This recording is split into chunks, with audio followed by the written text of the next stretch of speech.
Hello बच्चों, let's read this question. The question say that which of the following statement is correct for the melting of ice. अब इसके regarding यहाँ पर चार option given है, इन चारों में से करेक्ट को आइडेंटिफाई करना है। तो सबसे पहले समझेंगे बच्चों की कॉन्सेप्ट। की कॉन्सेप्ट होगा बच्चों मेल्टिंग ऑफ आइस। तो सबसे पहले अगर बात करें बच्चों आइस के मेल्ट होने की, तो किस तरीके से यहाँ पर होता है बेसिकली जरा ध्यान से समझेंगे। जैसे बच्चों आइस है, मतलब H2O जो होगा ये सॉलिड में होगा,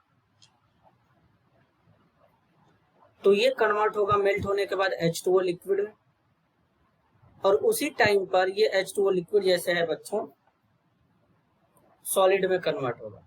मतलब ये जो प्रोसेस होता है इक्विलिब्रियम पे होता है। किस पे होगा? इक्विलिब्रियम पे। कैसे जरा समझेंगे। 0 डिग्री सेल्सियस पे जो वाटर होता है वो सॉलिड में और लिक्विड में दोनों में एग्जिस्ट करता है। यानी ये जो 0 डिग्री सेल्सियस टेम्परेचर यहाँ पे रखेंगे, तो ये जो सॉलिड वाटर है ये लिक्विड में भी कन्वर्ट होगा, और जो लिक्विड वाटर है ये उसी टाइम पे सॉलिड वाटर में भी कन्वर्ट होगा बच्चों। ये प्रोसेस इक्विलिब्रियम में होता है। Molecules in the liquid phase can lose a bit of energy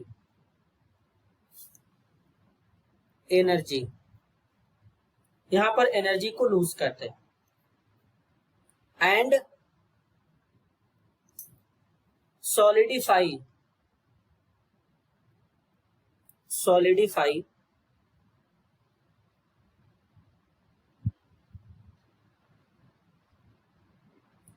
which is solid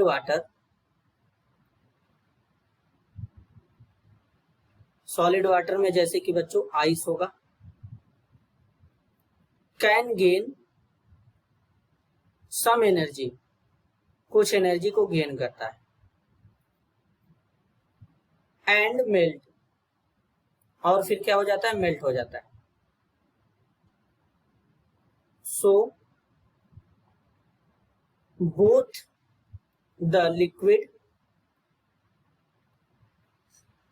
and solid state exist at 0 degree Celsius. तो ये प्रोसेस 0 डिग्री सेल्सियस पे होता है। तो पहले स्टेटमेंट बोला गया at 0 degree Celsius water exist only in the solid state, ये गलत है। बी में बोला गया at 0 degree Celsius water exist in solid as well as liquid in state, ये भी करेक्ट है। At 0 degree Celsius vapour pressure of ice is equal to vapour pressure of liquid. जब प्रोसेस इक्विलिब्रियम में हो रहा है तो जो आइस का वेपर प्रेशर होगा क्रिएट होगा, और जो इस लिक्विड का वेपर प्रेशर होगा वो दोनों क्या होगा? इक्वल होगा। इक्विलिब्रियम में बच्चों जो अप्लाइंग फोर्स और अपोजिंग फोर्स होते हैं दोनों इक्वल होते हैं, तो यहाँ पर इनका ये इक्वल होगा।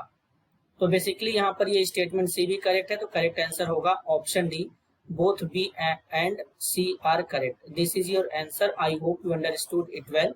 All the best.